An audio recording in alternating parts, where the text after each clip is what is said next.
Bismillahirrahmanirrahim. Assalamualaikum warahmatullahi wabarakatuh.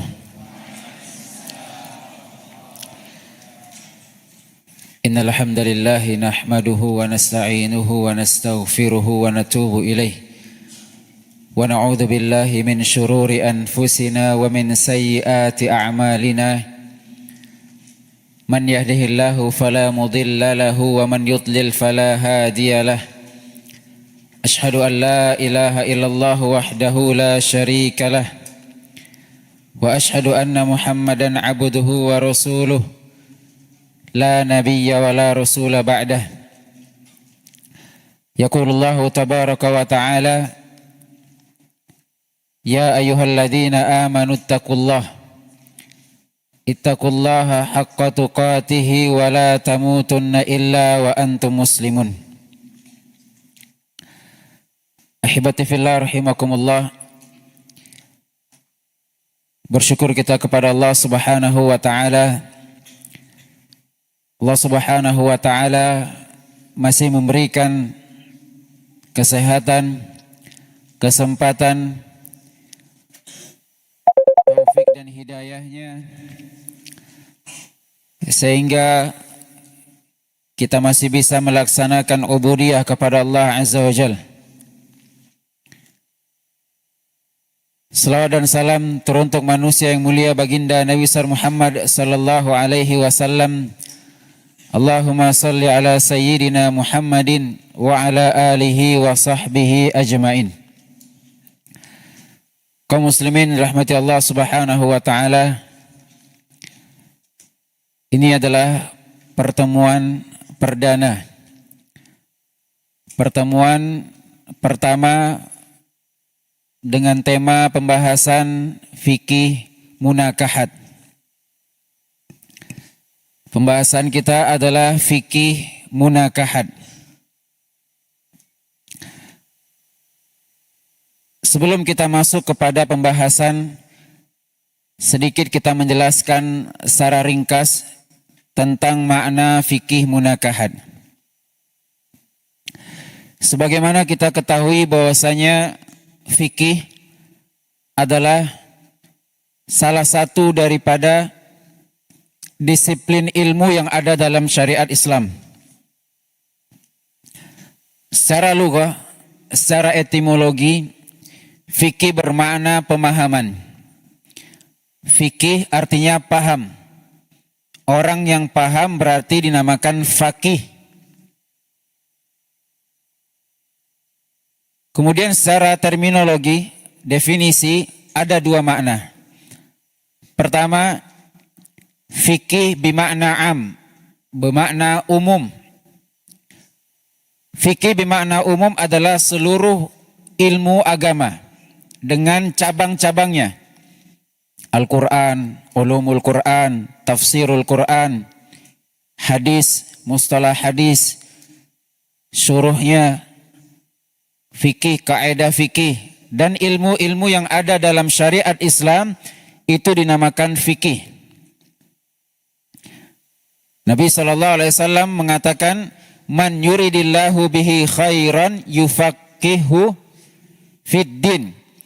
Barang siapa yang Allah inginkan kebaikan kepada seorang hamba, Allah jadikan dia faqih dalam agama. Bukan hanya paham fikih, tapi paham fikih agama, yaitu seluruh pembahasan agama Islam.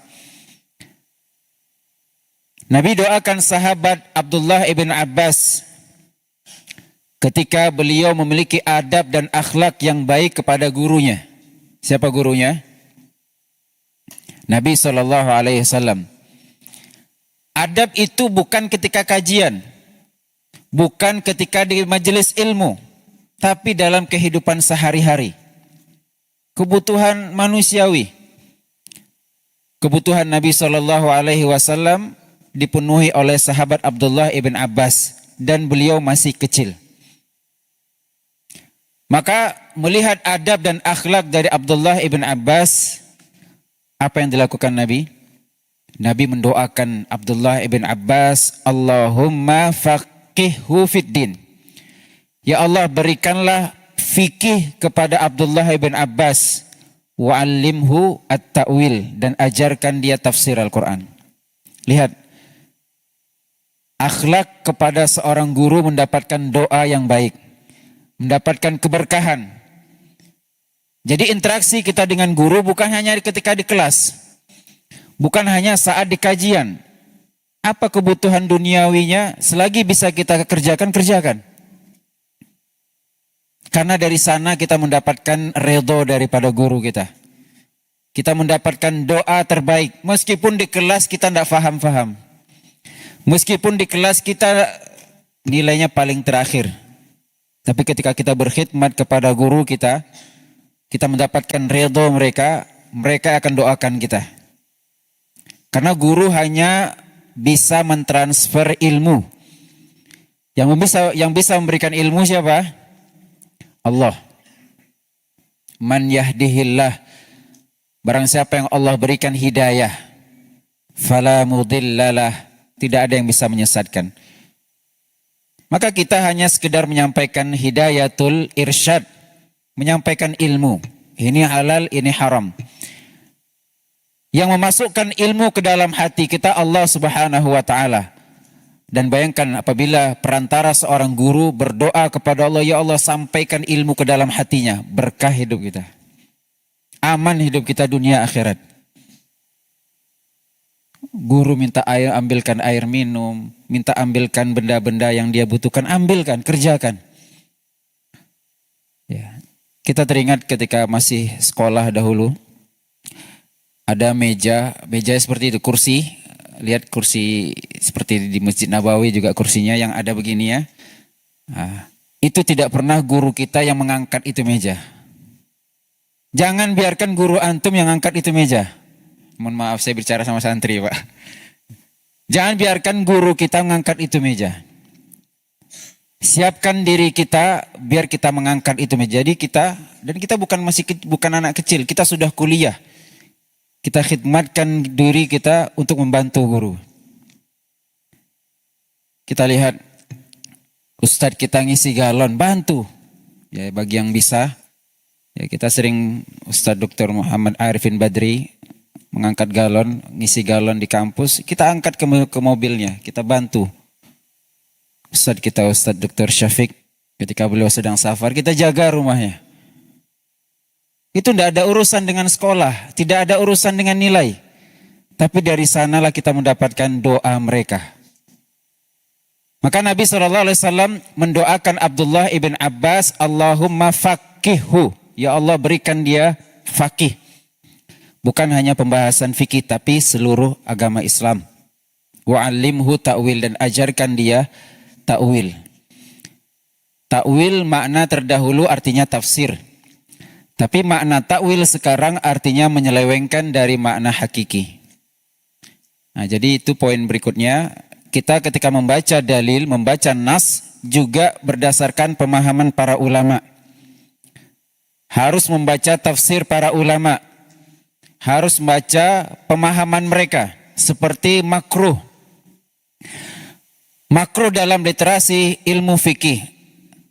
Dalam pembahasan kita atau pemahaman kita, makruh artinya apabila dilakukan tidak berdosa, tapi ketika ditinggalkan berpahala. Tapi jika kita baca literasi para ulama, tak jarang mereka menyebutkan makruh itu bermakna haram, artinya haram, tapi menggunakan bahasa makruh. Jadi maksud kita di sini adalah bagaimana kita ketika menukil pendapat, maka kita sesuaikan pemahaman kita dengan pemahaman mereka, bukan dengan pemahaman kita. Itu makna fikih dari segi umum, artinya seluruh ilmu agama. Adapun makna fikih khusus, yaitu banyak pengertian daripada ulama, tapi yang sering kita dengar yaitu al-ilmu bil ahkamis syar'iyyati, mengetahui hukum-hukum syariat. Mengetahui hukum-hukum syariat. Al-amaliyati, yang bersifat praktek, praktis dan bisa dinilai orang. Jadi kita bisa menilai orang kalau ibadahnya nampak. Kalau tidak nampak bisa kita nilai? Tidak bisa. Fulan tidak ikhlas, bisa kita nampak? Fulan riya, bisa kita nampak? Sahabat Nabi datang kepada Nabi, bagaimana ya Rasulullah, kalau saya pakai baju baru, baju bagus, apakah dikatakan sombong? Sombong itu amalan hati. Jangan mentang-mentang kita pakai mobil mewah, rumah kita megah, kita dibilang cinta dunia. Itu amalan hati. Tidak bisa kita nilai orang apabila itu amalan hati. Maka fikih adalah sesuatu yang bisa kita nilai. Orang sholat menghadap ke sini, mentang-mentang kajiannya di sini, menghadap sini. Bisa kita katakan sholatnya salah? Bisa. Ya. Ada orang sholat tidak berwudu, maka tegas kita katakan tidak sah. Meskipun dia ikhlas, meskipun dia Masya Allah khusyuk dalam sholatnya, meneteskan air mata, tapi dari segi tinjauan fikih tidak sah. Adapun masalah keimanan, masalah tauhid, masalah akidah itu tidak kita bahas dalam pembahasan fikih. Jadi jangan dicampur adukkan. Ya, termasuk mohon maaf guru mengajar kemudian dapatkan gaji mukafaah. Jangan kita kaitkan kalau guru tidak dapat gaji berarti dia ikhlas. Tapi kalau guru dibayar berarti dia tidak ikhlas. Kalau dapat gaji dia tidak ikhlas. Kalau tidak dibayar berarti dia ikhlas. Tidak bisa kita kaitkan. Karena amalan dia itu amalan fikih. Bisa kita nilai. Adapun ikhlas tidak ikhlas tidak bisa kita nilai. Dan bisa saja seorang yang tidak digaji juga tidak ikhlas. Dan bisa saja orang yang bayarannya besar juga ikhlas. Al-ilmu bil ahkami syar'iyyah, ilmu atau mengetahui hukum-hukum syariat yang bersifat praktek amaliyah yang bisa dinilai. Al-muktasabah, yang diambil. Jadi ilmu ini tentang praktek ibadah ini di mana diambil? Yang diambil min adillatiha at-tafsiliyah, dari dalil-dalil yang terperinci. Artinya, amalan-amalan fikih tidak lepas dari dalil. Kenapa kita berbeda pendapat? Itu menjadi masalah. Jadi, mohon maaf, tidak semua yang berbeda bisa kita ingkari. Perlu kita tinjau kembali. Perlu kita analisa lagi. Apakah benar yang diamalkannya tidak sesuai atau sudah? Mungkin kita mempelajari satu pembahasan. Maka perlu kita tinjau dan perlu kita tabayun apa landasan mereka. Apa dalilnya? Kenapa berbeda dengan amalan kita? Kita tanya. Kalau kita punya ilmu. Takutnya kita tidak punya ilmu, kita tanya, mereka punya dalil, temakan. Oh iya juga, iyalah. Atau kita diajak berdebat, malah kita yang tidak faham. Al-ilmu bil ahkami syar'iyyati al-amaliyah bi adillatiha at-tafsiliyah, dengan dalil-dalil yang detail. Jadi dalil-dalil fikih itu detail. Tapi didetailkan lagi oleh para ulama. Boleh kita cek di dalam Al-Quran, Allah katakan wa aqimus shalah.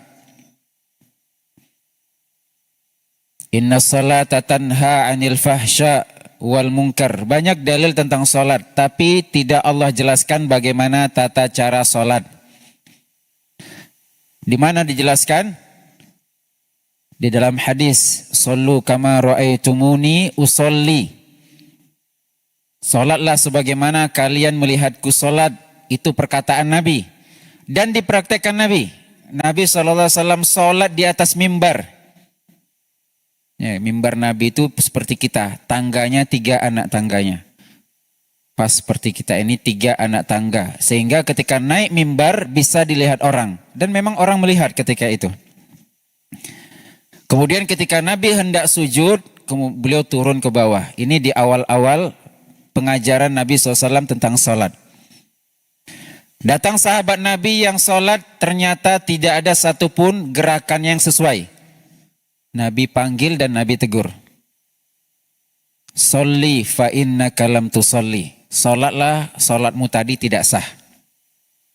Sampai 3 kali, ya Rasulullah, la uhsin ghaira hadha. Ya Rasulullah, aku tidak bisa lagi selain ini. Maka Nabi ajarkan, kalau engkau sholat, bertakbir. Baca faqra ma tayassara laka minal Qur'an. Tsummarka hatta tatma'inna raki'an, tsummarfa hatta ta'tadila qa'iman, tsummasjud hatta tatma'inna sajidan, sampai akhir tata cara salat. Dari hadis ini para ulama mengambil kesimpulan rukun-rukun salat berdasarkan hadis ini. Berbeda lagi pendapat. Di mazhab yang lain mengatakan rukun itu terpisah.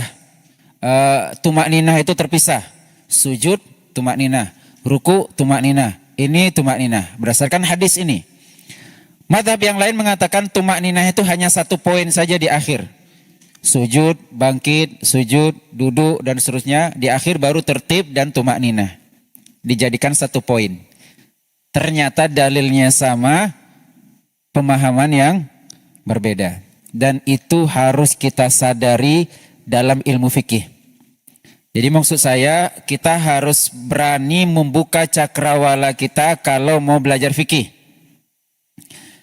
Apa yang selama ini kita pelajari, alhamdulillah.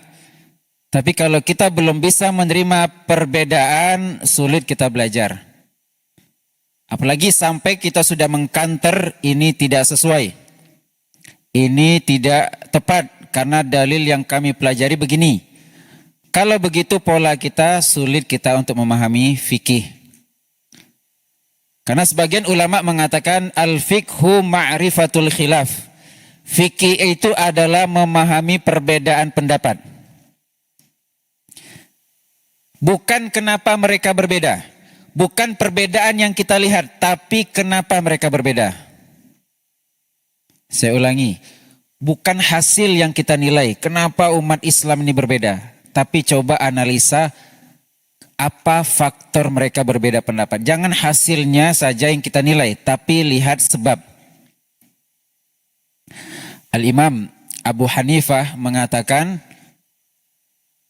yang haram itu hanya khamar yang terbuat dari anggur. Jadi khamar-khamar yang ada sekarang dari yang lain, fermentasi dari buah-buah yang lain itu tidak haram. Sesat Abu Hanifah. Kita lihat kenapa beliau berpendapat seperti itu.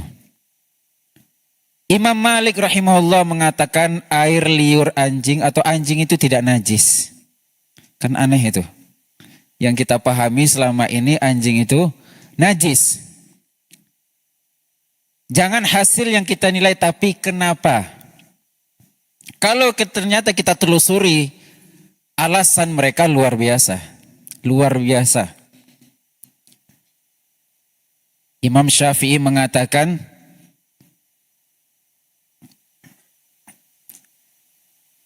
dalam Al-Quran, wamsahu bi ru'usikum, basuhlah kepala kalian, pakai ba. Beliau mengatakan basuhlah sebagian kepala. Kok bisa? Maka ini sengaja kita pancing supaya kita harus bersiap untuk memahami perbedaan pendapat. Meskipun pembahasan kita fikih pernikahan, pokoknya kalau itu berkaitan dengan fikih, kita harus siap berbeda. Sebagian ulama mengatakan man lam yashum anfuhu, man lam ya'rifil khilafa lam yashum anfuhu raihatal fikhi. Barang siapa yang tidak memahami perbedaan pendapat, berarti dia belum belajar fikih. Dan itu silakan kalau kita awam. Bagi yang awam tidak diajarkan berbeda pendapat.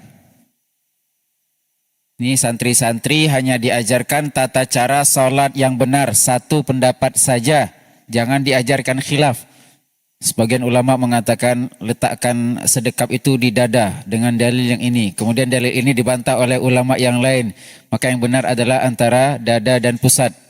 Kemudian dibantah oleh madhab yang lain Abu Hanifah dan Imam Ahmad. Yang benar adalah tahta surroh di bawah pusat. Nah ini tidak usah diajarkan.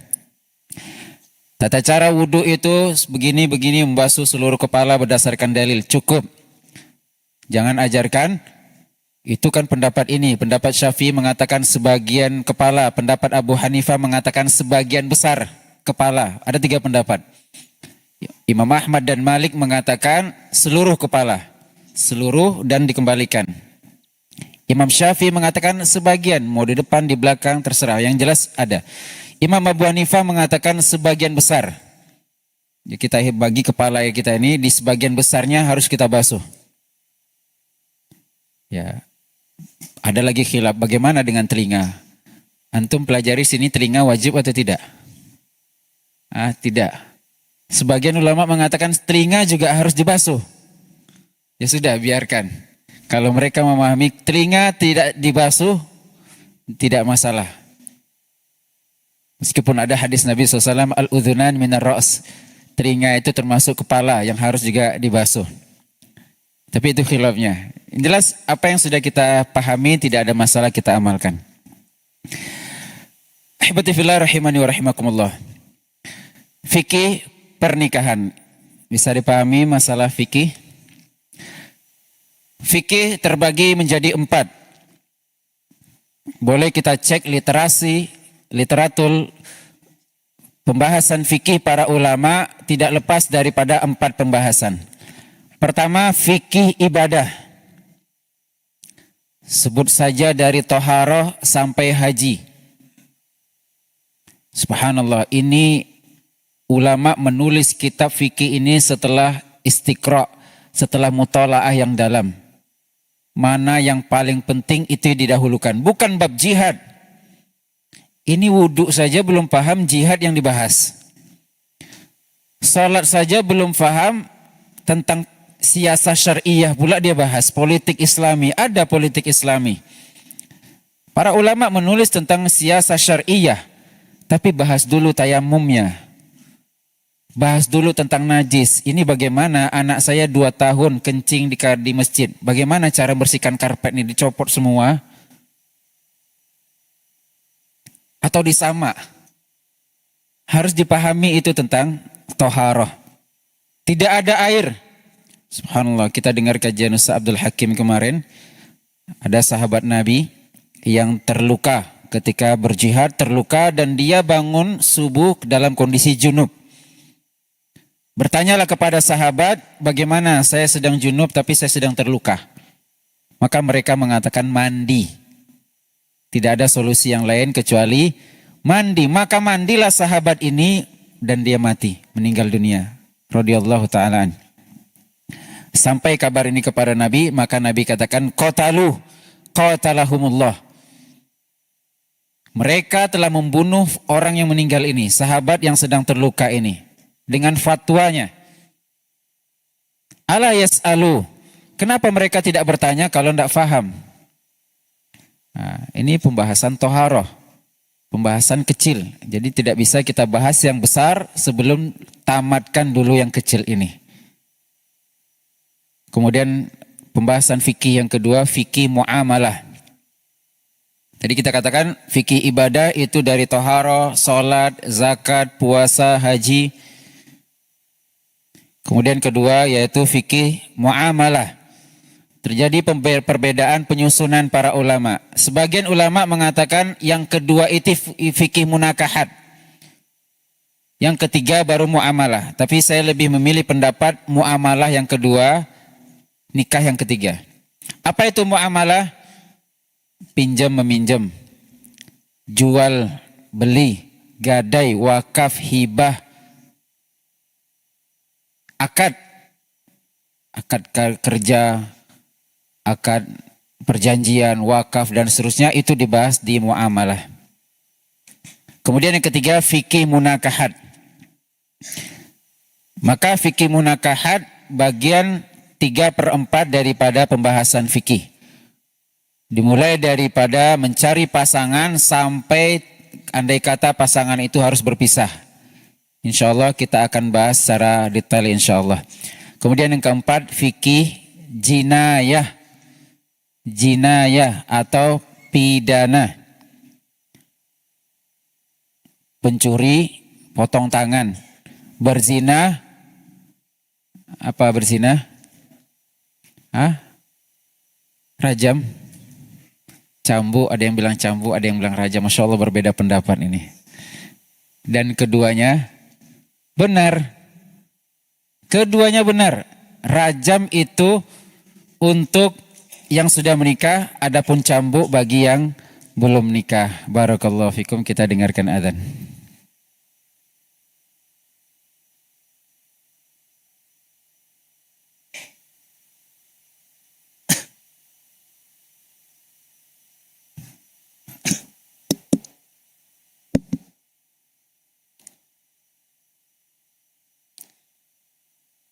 Allahu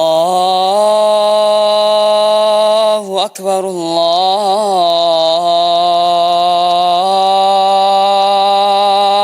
Akbar.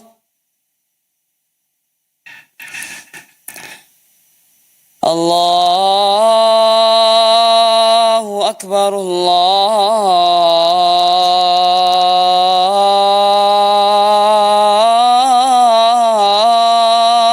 Akbar.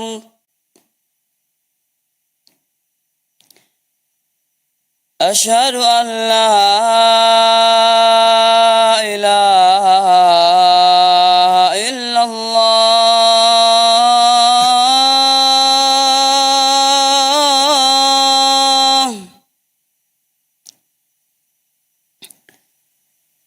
أشهد أن لا إله إلا الله.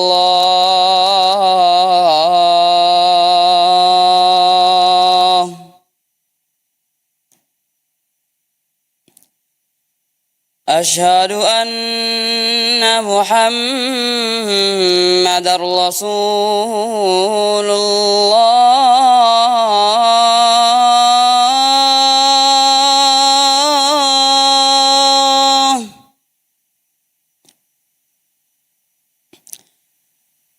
أشهد أن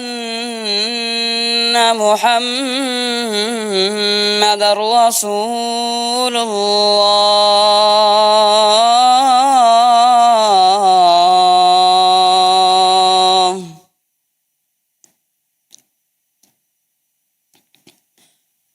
حي على الصلاة.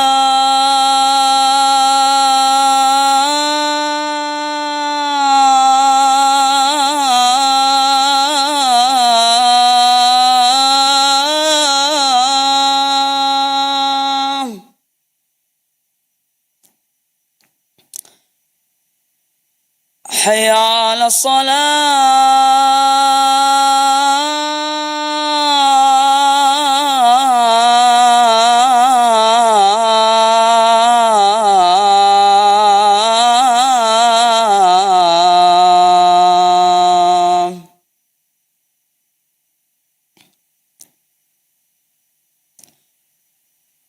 حي على الفلاح.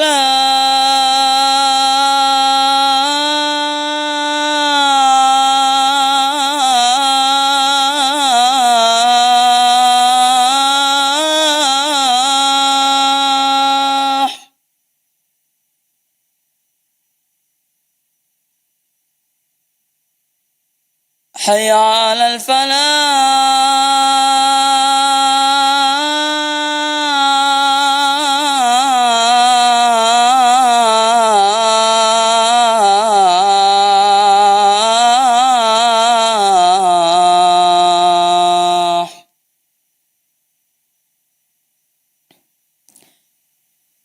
الله أكبر، الله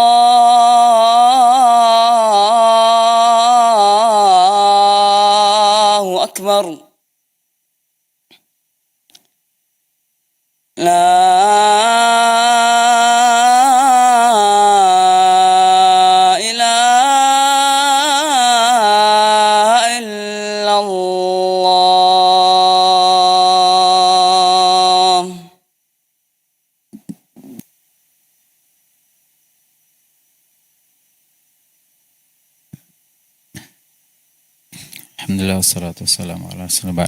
Kita sambung sejenak.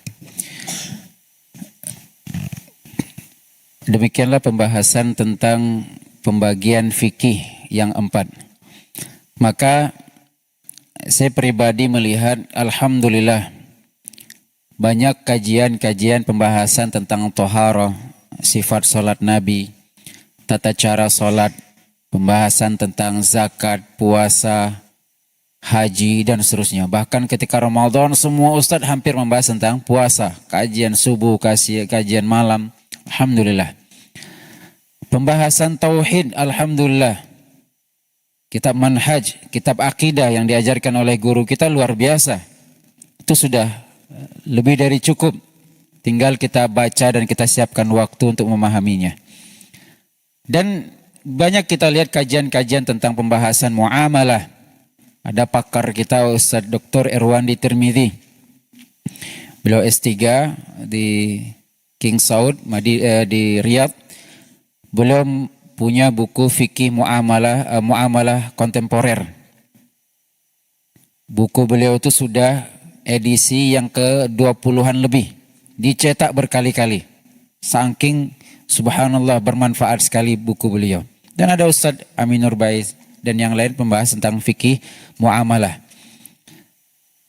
Nah, cuman saya pribadi melihat jarang kita membahas tentang fikih munakahat.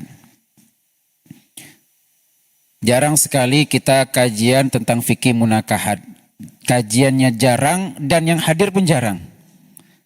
Kenapa? Allah Ta'ala alam, survei singkat saya, bisa benar bisa salah. Karena mungkin kita merasa itu bukan perkara yang urgen. Perkara yang pokok dalam agama. Yang penting itu akidah dan manhajnya benar. Tapi masalah keluarga kita kesampingkan. Padahal Nabi SAW menjadikan kebaikan orang itu di keluarganya. Khairukum li ahlihi wa ana khairukum li ahli. Orang terbaik di antara kalian yang terbaik di keluarga. Apalah guna kita, Masya Allah, ngaji kita luar biasa. Bolak-balik kajian, tahsin segala macam. Tapi kehadiran kita paling tidak diharapkan di rumah. Istri kita, anak kita, orang tua kita, pening kalau anak dia pulang pondok. Pening Ustaz, kalau anak-anak liburan itu pening kami. Berarti belum bisa kita amalkan. Atau makanya kita lebih intensif kita ajarkan ini. Kedua, kita sebagian mungkin agak gengsi. Karena ini sangat privasi. Sangat privasi sehingga kita menganggap itu dianggap tabu. Padahal ibunda kita Aisyah radhiyallahu taala anha, mohon maaf, menceritakan detail bagaimana rumah tangga Nabi SAW. Suatu ketika Nabi SAW minum dari gelas yang telah diminum oleh ibunda kita Aisyah. Gelas diminum oleh ibunda kita dari sebelah sini. Kemudian diambil Nabi gelas itu. Kan bisa pakai gelas lain. Tapi Nabi ambil gelasnya ibunda kita dan Nabi cari mana bekas bibirnya ibunda kita Aisyah radhiyallahu taala anha dan beliau minum dari bekas itu. Dan ibunda kita mengatakan wa ana haidun, dan aku dalam kondisi haid. Itu luar biasa, kalau bicara privasi itu sangat privasi. Tapi innallaha la yastahyi minal haq. Di dalam Al-Quran, kalau kita berbicara Al-Quranul Karim berisi hukum, berisi kisah, berisi tentang tauhid. Dan kalau kita bicara hukum yang paling banyak di dalam Al-Quran, hukum munakahat. Boleh kita telusuri. Kalau keliru tolong dikoreksi. Dari pembahasan mahram, hurrimat alaikum ummahatukum wa banatukum. Fala tankihu, sebelumnya mana kaha'aba'ukum minan nisa illa ma qad salaf. Itu pembahasan munakahat. Pria yang baik, wanita yang baik. At-thayyibat lit-thayyibin. Wanita pezina tidak boleh dinikahi. Az-zaniyatu la yankihuha illa zanin au musyrik. Pembahasan tentang wali, pembahasan tentang syahid, tentang mahar. Wa atuhunna sadaqatihinna nihlah.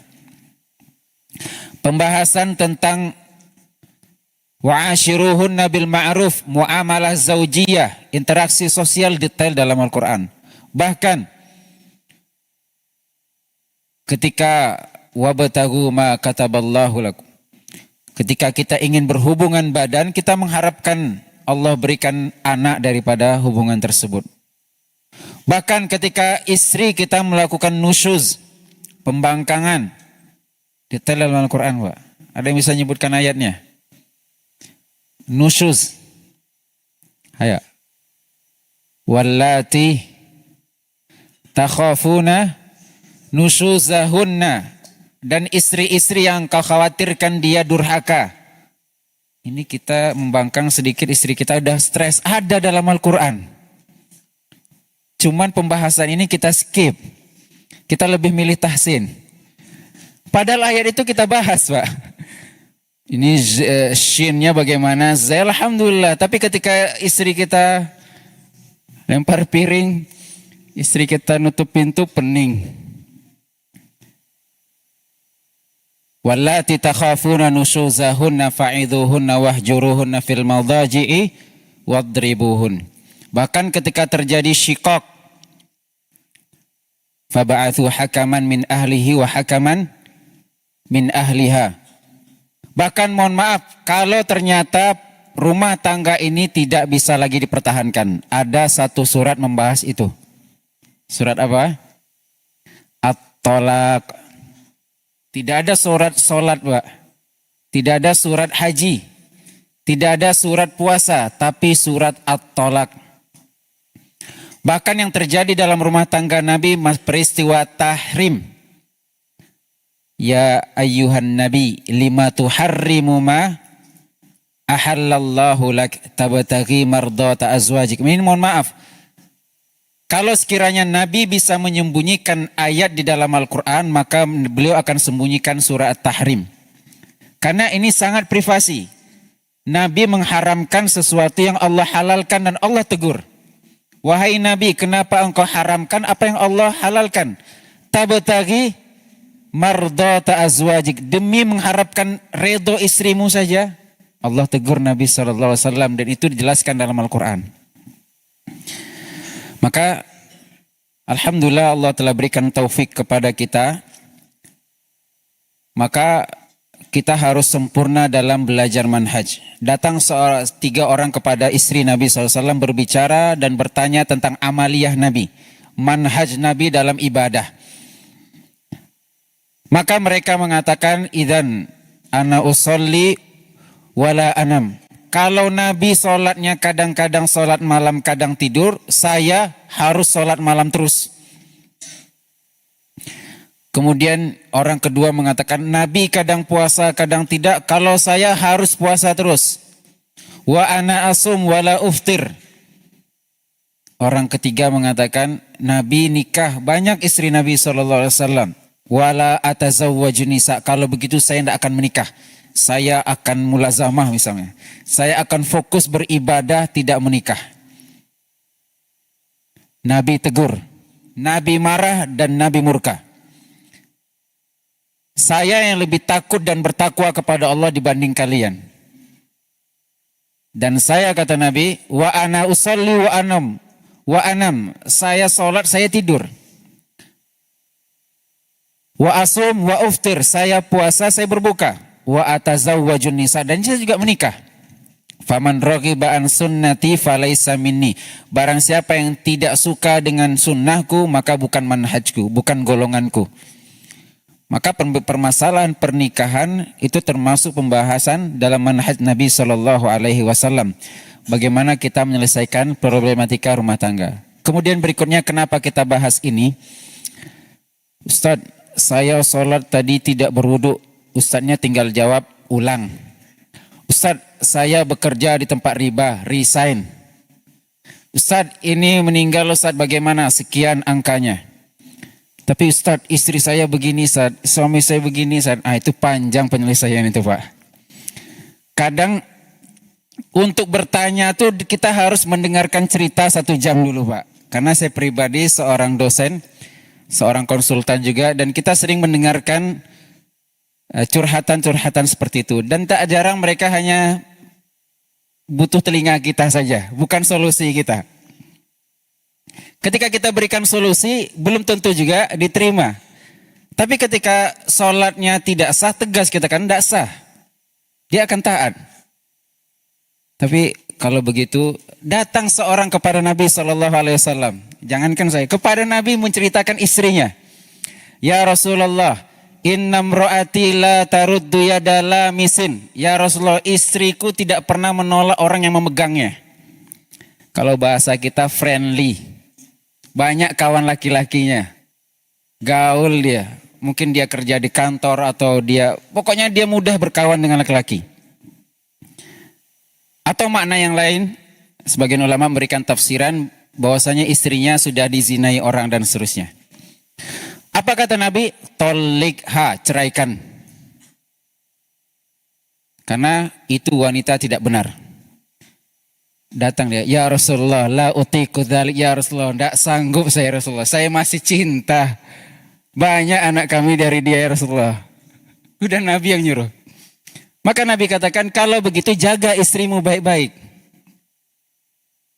Kalau itu masalahnya, kau tahu apa yang menjadi penyebabnya. Misalnya dia kerja, ya sudah, tak usah kerja di sana lagi. Cari faktor yang menyebabkan istri kita melanggar syariat. Ini bentuk daripada problematika pembahasan fikih munakahat. Nah, barakallahu fikum. Ada pertanyaan, kita buka 1 pertanyaan, silakan.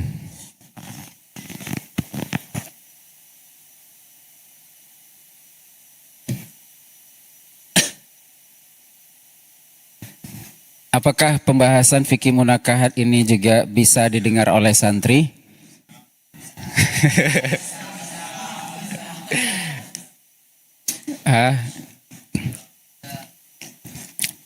Selagi dia bagian daripada keluarga, maka dia butuh pembahasan ini. Dan semua kita pasti punya keluarga.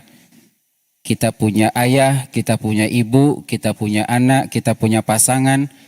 Andai kata tidak kita amalkan, misalnya bapak-bapak, kita bahas kriteria mencari istri solehah. Masih berlaku itu, Pak? Masih, alhamdulillah.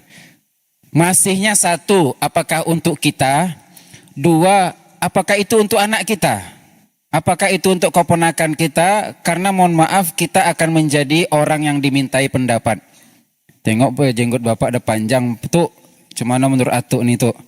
Nah, ini calon menantu atuk. Kita akan dimintai pendapatnya. Nah, barakallahu fikum, ini sekilas pembahasan atau muqaddimah kita tentang fikih munakahat. Semoga yang sedikit ini bermanfaat. Lebih dan kurang mohon maaf. Subhanakallahumma bihamdika asyhadu an la ilaha illa anta astaghfiruka wa atubu ilaik. Assalamualaikum warahmatullahi wabarakatuh.